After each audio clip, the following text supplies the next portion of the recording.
Welcome to Aman classes. दोस्तों, Aman classes के YouTube channel पर आपका स्वागत है। प्यारे दोस्तों, कैसे हैं आप सभी। दोस्तों, हम बात करेंगे रीजनिंग के एक और मोस्ट इम्पॉर्टेंट क्वेश्चनों के प्रैक्टिस सीट में। दोस्तों, अगर आप किसी भी एग्ज़ाम की तैयारी कर रहे हो तो बने रहना इस वीडियो के एंड तक, क्योंकि इस वीडियो में मैं आपको वही मोस्ट इम्पॉर्टेंट क्वेश्चन करवाने वाला हूँ जो आपके आने वाले सभी एग्ज़ाम में पूछे जाएंगे। तो चलिए दोस्तों, स्टार्ट करते हैं आज के रीजनिंग की मोस्ट इम्पॉर्टेंट क्वेश्चनों के प्रैक्टिस सीट में। वीडियो को दबा के लाइक शेयर सब्सक्राइब कर दो दोस्तों, और बेल आइकन को प्रेस कर लो, जिससे कि आपको रोज़ इनका नोटिफिकेशन जो है वो मिलता रहे। तो देखिए, आज का अपना पहला क्वेश्चन देखिए, लुप्त अंक ज्ञात करो। क्या करना है हमें? मिसिंग नंबर निकालना है। बहुत इजी है मिसिंग नंबर निकालना। अगर आपको दोस्तों थोड़ी सी भी ट्रिक समझ में आ गई तो ज़िंदगी में कभी भी इस क्वेश्चनों में पीछे नहीं रहोगे। सबसे पहले देखिए, 5 4 2 में ऐसा क्या रिलेशन है? 18 आ गया। 6 3 3 में ऐसा क्या रिलेशन है कि 27 बन गया। फिर 12 और 4 में ऐसा क्या रिलेशन है कि 96 आ जाएगा।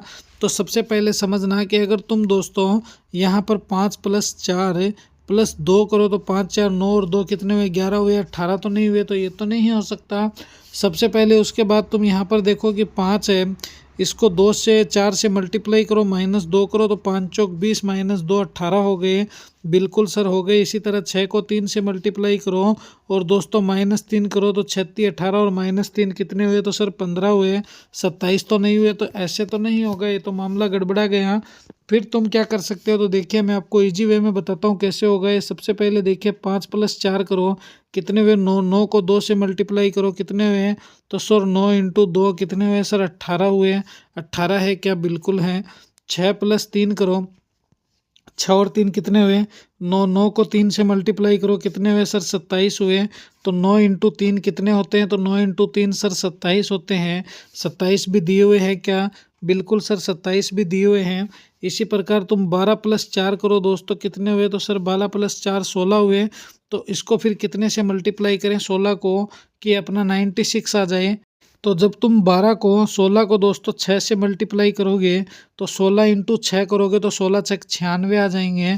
तो 96 तो दिया हुआ है, मगर यहाँ पर अपने को 6 सेलेक्ट करना है। तो option D is the correct answer. कितना इजी क्वेश्चन था अपना रीजनिंग का। बहुत इजी क्वेश्चन पूछे जाते हैं रीजनिंग में। अगर तुम्हारी हल्की सी भी तैयारी की हुई है तो तुम रीजनिंग में कभी भी पीछे नहीं रह सकते हो दोस्तों, ये मेरी गारंटी है। तो option D is the correct answer. चलिए एक और नेक्स्ट क्वेश्चन पर डिस्कस करते हैं। अगला क्वेश्चन देखिए, ये रहा हमारा नेक्स्ट क्वेश्चन है। एक कक्षा में सफल हुए लड़कों की सूची में राजन का 11वां स्थान है और नीचे की ओर से वह 31वें स्थान पर है। तो लड़कों ने परीक्षा पास ही नहीं किए, कितने? 3 लड़कों ने, और एक फेल हो गया। तो कक्षा में कुल कितने छात्र हैं? तो देखिए, तुम्हें मैं एकदम इजी वे में बताता हूँ। बहुत ही सिंपल सा क्वेश्चन है, अगर तुम समझ सको तो। सबसे पहले देखिए, तुम्हें क्या करना है, तो टोटल बराबर हो जाएगा ऊपर प्लस नीचे। क्या हो जाएगा? ऊपर प्लस नीचे -1। तो तुम यहाँ पर देखिए, इसने क्या कहा? राजन का 11वां स्थान है, तो यहाँ पर तुम 11 कर दो, प्लस दोस्तों यहाँ पर 31 कर दो, माइनस कर दो तुम 1। क्या कर दो? माइनस कर दो 1। ये तो हमारा क्वेश्चन बन गया। अब ये बोल रहा है कि 3 छात्र तो वो हो गए, तो प्लस दोस्तों इनमें 3 ऐड कर दो, प्लस 1 फेल हो गया, प्लस वो कर दो, हमारा टोटल आ जाएगा। तो अब देखिए, 11 और 31 कितने हुए? तो दोस्तों हमारे 11 और 31 जो है वो टोटल 42 हो गए। 42 - 1 कितने हो गए? तो यहाँ तक तो हो गए 41। 41 प्लस 1 और ये 3 कितने हुए? 4। तो 41 + 4 कितने हुए? तो सर टोटल हमारे 45 हो गए। कितने हो गए? 45 हो गए, जो कि ऑप्शन डी में दिए हुए हैं। कहाँ पर है? 45 दोस्तों ऑप्शन सी में दिए हुए हैं। तो option C is the correct answer. क्या हो गया अपना? ऑप्शन सी जो है सर हमारा करेक्ट आंसर है, हो गया। तो बस इसी तरह दोस्तों बहुत ही इजी वे में तुम रीजनिंग निकाल सकते हो। कितने इजी क्वेश्चन दिए हुए होते हैं अपने रीजनिंग में। चलिए नेक्स्ट क्वेश्चन पर डिस्कस करते हैं। अगला देखिए, ये रहा हमारा नेक्स्ट क्वेश्चन। बहुत ही अच्छा क्वेश्चन है। यदि किसी सांकेतिक भाषा में डिफेंस को क्या कहा जाता है? CDEDMBD कहा जाता है, तो नीड को उसी भाषा में कैसे लिखेंगे? तो सबसे पहले तो तुम डिफेंस ही बना लो, तुम्हें ऑटोमेटिक ही पता चल जाएगा। देखिए, DE, फिर FE, फिर दोस्तों N, फिर CE। तो डिफेंस को इसने क्या लिखा है? तो यहाँ पर देखिए C लिखा है, फिर E को इसने D लिखा है, फिर दोस्तों F को इसने E लिखा है, उसके बाद इसने ई को क्या लिखा है, फिर से डी लिखा है, एन को इसने क्या लिखा है, एम लिखा है, सी को इसने क्या लिखा है, बी लिखा है, और ई को डी लिखा है। तो अब आगे देखिए, सबसे बड़ी बात है डी से पहले सी आता है, इसका मतलब -1, ई से पहले डी आता है -1, एफ से पहले ई -1, फिर -1, फिर -1, यहाँ भी -1 और यहाँ भी। तो दोस्तों -1 की सीरीज इसने चला रखी है। तो बहुत ही इजी वे में हम इसको निकाल सकते हैं कि -1 की अगर सीरीज चल रही है तो फिर इसको कैसे करेंगे। तो सबसे पहले तुम यहाँ पर थोड़ा सा हल्का सा समझना कि हम नीड जब बनाएंगे तो इस नीड में दोस्तों देखना -1 अपन चलाते हैं। तो देखिए n से पहले क्या आता है, m आता है, e से पहले क्या आता है, d आता है, फिर दोस्तों d आता है, फिर d से पहले c आता है। तो m d d c कहाँ है, तो दोस्तों m d d c अपने पास में ही है, ऑप्शन डी में। तो d is the correct answer. क्या हो जाएगा अपना, d जो है वही हमारा करेक्ट आंसर है, बन जाएगा। तो बस इसी तरह से दोस्तों रीजनिंग के क्वेश्चन निकालने हैं। मैं कहता हूँ जितने नंबर की तुम्हारी ग्रुप डी में या रेलवे पुलिस में या किसी भी एग्ज़ाम में रीजनिंग आ रही है वो आराम से निकल जाएगी। बस तुम्हें बहुत ही आसानी से और धैर्य से इसको सॉल्व करना है, किसी तरह की कोई प्रॉब्लम है नहीं आएगी। चलिए नेक्स्ट क्वेश्चन देखिए, ये रहा हमारा नेक्स्ट क्वेश्चन है।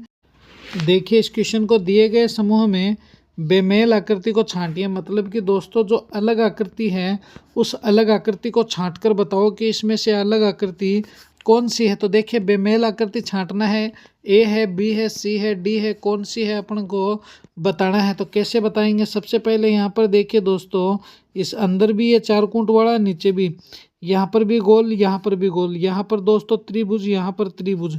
मगर अंदर त्रिभुज है तो बाहर भी इसके अकॉर्डिंग त्रिभुज आना चाहिए, मगर यहाँ पर तो यही 4 कूंट वाला सिस्टम चल रहा है। तो तुम खुद ही बता दो बेमेल आकृति ये है कि नहीं। बिल्कुल सर है, तो option D is the correct answer. क्या हो जाएगा अपना, ऑप्शन डी जो है गुरुवर वही हमारा करेक्ट आंसर हो जाएगा। चलिए नेक्स्ट क्वेश्चन पर डिस्कस करते हैं। अगले क्वेश्चन को देखिए, ये क्वेश्चन क्या कह रहा है कि चिन्हों या संख्याओं के किस अदल बदल से निम्न समीकरण जो है वो सही हो जाएगी। तो देखिए किसके अदल बदल से समीकरण सही हो जाएगी। तो देखिए मैं आपको सिंपल वे में बता देता हूँ कि ऑप्शन डी जो है इसमें सही होने वाला है। कैसे होगा, तो देखिए 7 को तो तुम 2 से मल्टीप्लाई कर दो, सबसे बड़ी बात ये है।